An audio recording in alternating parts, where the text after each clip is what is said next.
There and welcome.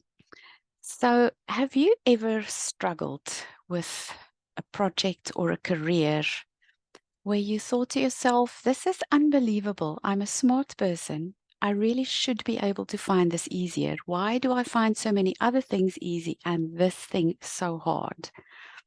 Well, it can be mind boggling, can't it?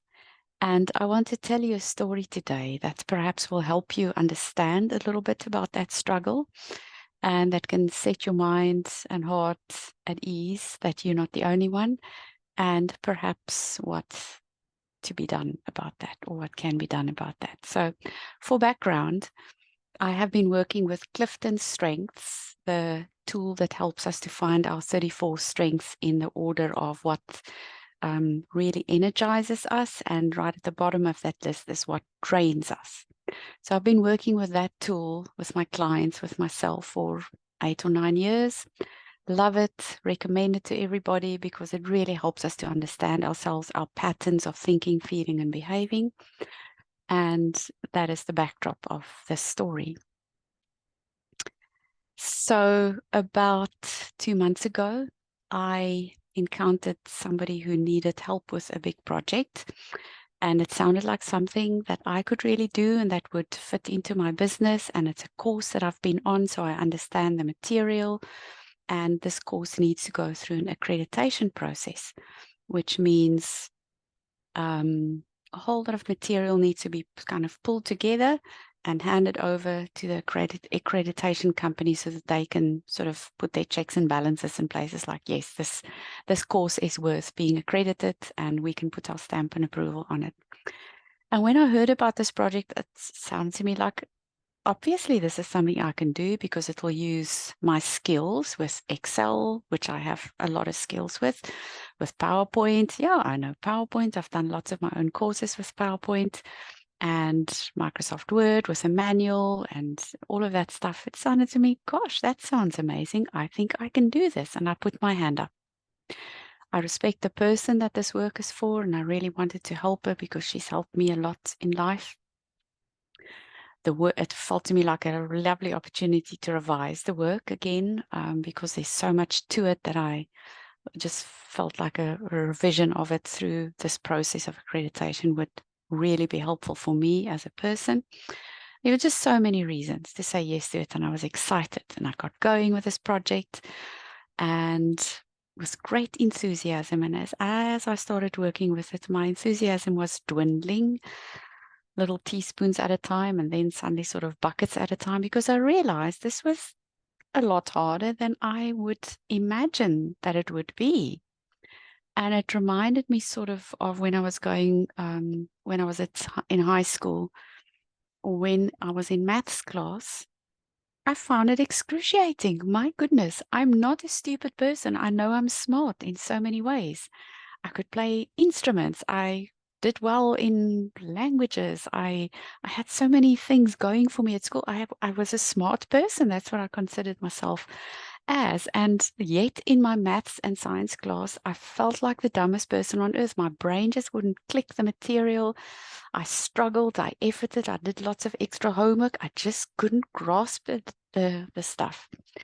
Didn't help that my dad was a maths teacher and tried to help me, and it didn't feel like it was helping me at all.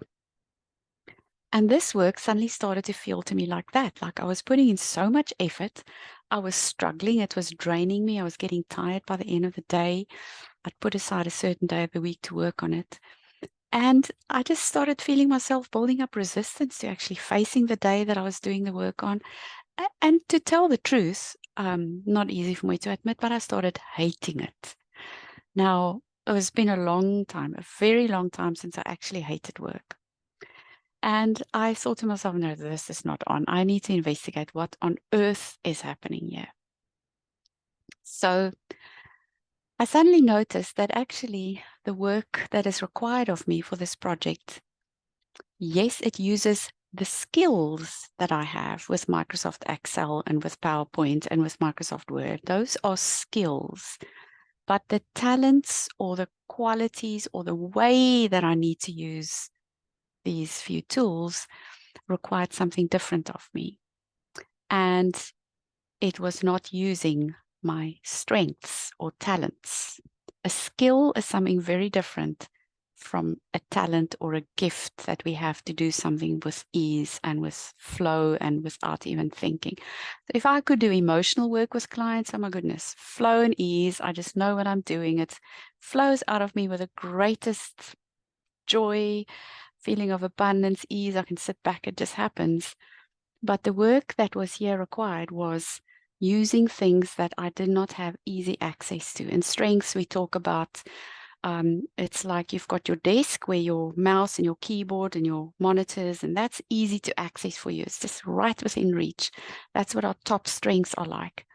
Then we have the waste paper basket talents. It's the opposite end of the room, and it's the things that we've sort of squashed into a piece of paper and we tossed it into the waste paper basket.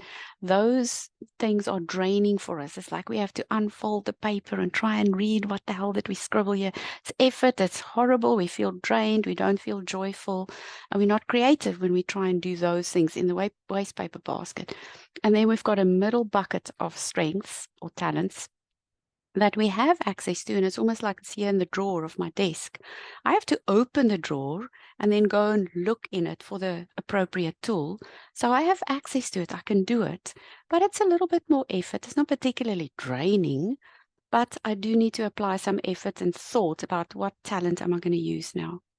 So that's what I started feeling with this work, this project that I'm now busy with is, oh my God, it's not using my actual natural talents, because I just realized using Excel is not like making decisions about what to put into the Excel sheet. So I was required to kind of zoom out to the bigger picture about what was required, but then zoom in to give very fine details about how the course could be structured to go through the accreditation process. You know, how many minutes are we going to spend on this thing, and then when are the breaks going to be, and just to fit it into a kind of a logical order. Some other things that I needed to do were, let me just look on my notes because I've got a lot of details here about what to share. Yeah, I had to make lots of decisions. Decisions are not my best suit. I struggle to make decisions because I have so many thoughts in my mind about what could be taken into consideration that it's hard to decide on one thing and just say, this is it, that's what I'm doing. I had to keep my eyes on lots and lots of detail. There's a lot of detail in the Excel. There's a lot of detail in the PowerPoint, and I found myself lost in the details, not being able to zoom out to the bigger picture or what was really important here. Creating a schedule for timings in the course was hard for me. Creating a schedule for myself to keep working was hard for me. So there was a lot of things that involved that do not actually use my natural abilities, strengths, and talents. And that's the place where I thought, oh my goodness, isn't this fascinating? I've been working with strengths for 8 or 9 years, and I preach this stuff, and here I actually forgot my own medicine. So I started taking a bit of my medicine and thought, right, how am I going to make this easier for myself? Because I started seeing how this process was, I'm not going to back out. I'm absolutely committed to deliver the project and to finish it, but I needed to find a way to make it easier. So the metaphor that came up for me is, it's like I'm pregnant. I'm going to deliver this baby in a few months, and it's not comfortable to be pregnant, right? It's, you know, there's all sorts of changes that happen in the body. Feet can swell because there's a lot of water retention for whatever. There's numerous reasons for that, but our feet can swell, and that's really uncomfortable. We need to go to the bathroom more often, or we can get constipated, or we don't sleep well. We've got backache. It's a mission to get up out of the chair. You know, there's like our balance is affected. So there's just lots of things going on in the body suddenly when you're pregnant. That's really uncomfortable to live with, and we have to deliver the baby for all of those bits to start feeling better again and for the body to come back to normal. So that is kind of the process that I started seeing. That's where I'm at. I'm committed to deliver this baby. I can't back out now. That baby can't go back to being an embryo and, you know, suddenly nothing at all. I've committed this. There's several fantastic reasons why I absolutely want to finish this project. So I went and I thought, okay, so what happens to a pregnant woman? She needs to make the process easier for herself. What can we do about the swollen feet, right? You can lie with your feet up. Can we do about this, the sore back? There's the various things. What are we going to do about all the going to the bathroom? So there's a whole lot of things that, okay, so the symptom, I need to do something to help me with the symptom. And that is what I started seeing is, okay, so how can I make this process easier for myself when it isn't using my biggest strengths in the process? I need to then use the strengths that I can to start feeling more relieved, to start, because when we use our strengths, we feel creative, we feel effective, it's easy, it flows. It's energizing. In fact, it gives us energy to do the difficult thing. So I started thinking, okay, I'm going to need to rely on some of my strengths that I've forgotten in this process to help me through the discomfort of being pregnant with this process, and I'm not going to stop it. So what were some of the strengths that I started seeing will help me? The one was achiever. It needs a deadline to work towards, to say, right, this project is going to finish. I know when it's going to finish. And the moment I had that deadline, I could actually feel myself feeling more energized. Like, oh my goodness, it's not going to last forever. The pregnancy doesn't last forever. There's a delivery date. And the achiever talent actually loves ticking boxes. It says, okay, writing down all the tasks it needs to do, and then it can go tick, tick, tick. I've done this, I've done this. And that's what started energizing me. Oh, okay, I can do this. That's going to feel better to me. The other strength that can help me here is my responsibility strength or talent, which wants to deliver the project that it is busy with. It delivers to another person, like a DHL driver. And this is the one inside of me that says, I'm not going to back out. I've committed to this. I will do this no matter what. And now I need to find ways that will make it easier for me and more enjoyable, more joyful, and just use some of my other talents. So that talent was feeling happier.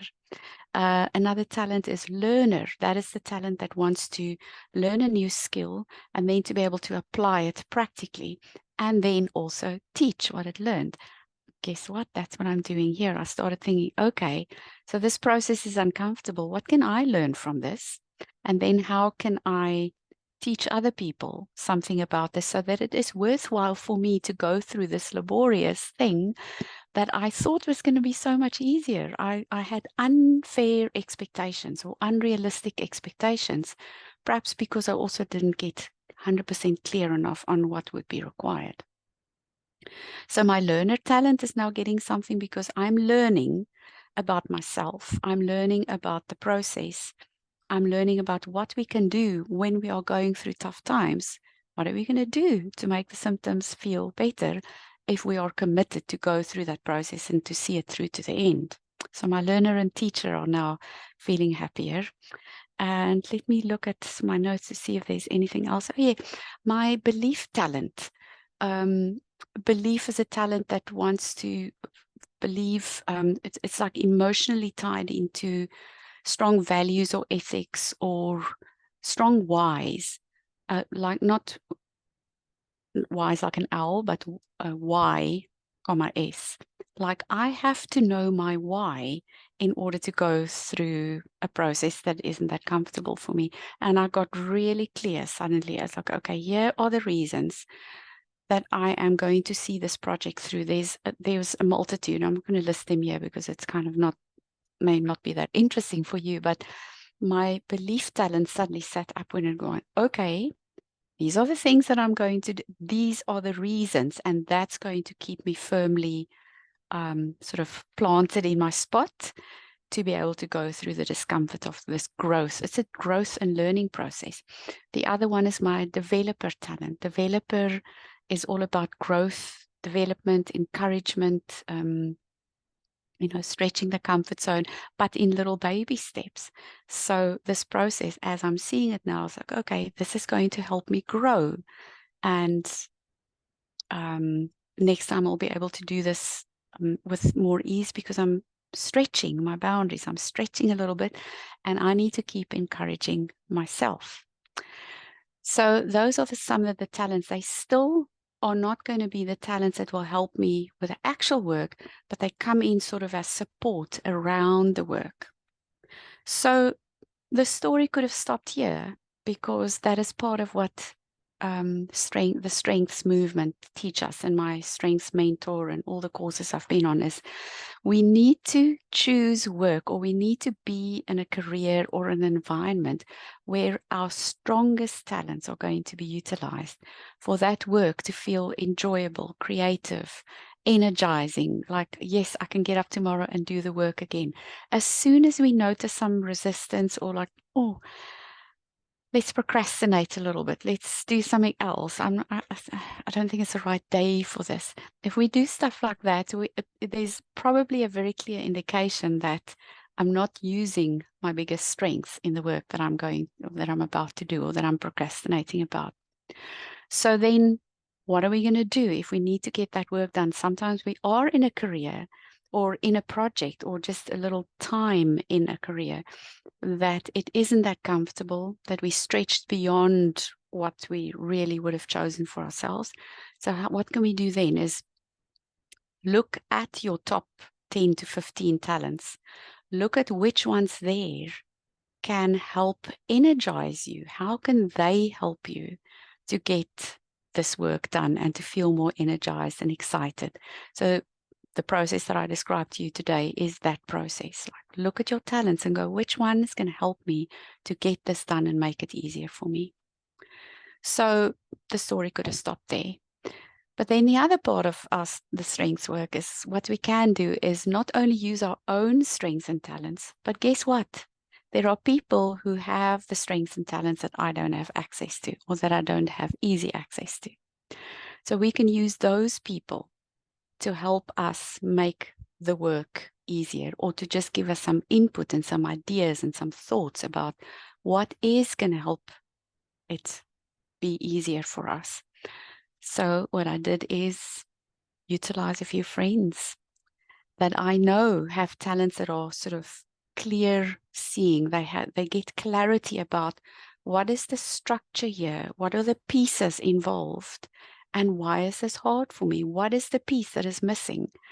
And what pieces do I have access to? And how can we arrange it in a way that is going to help me get through this period?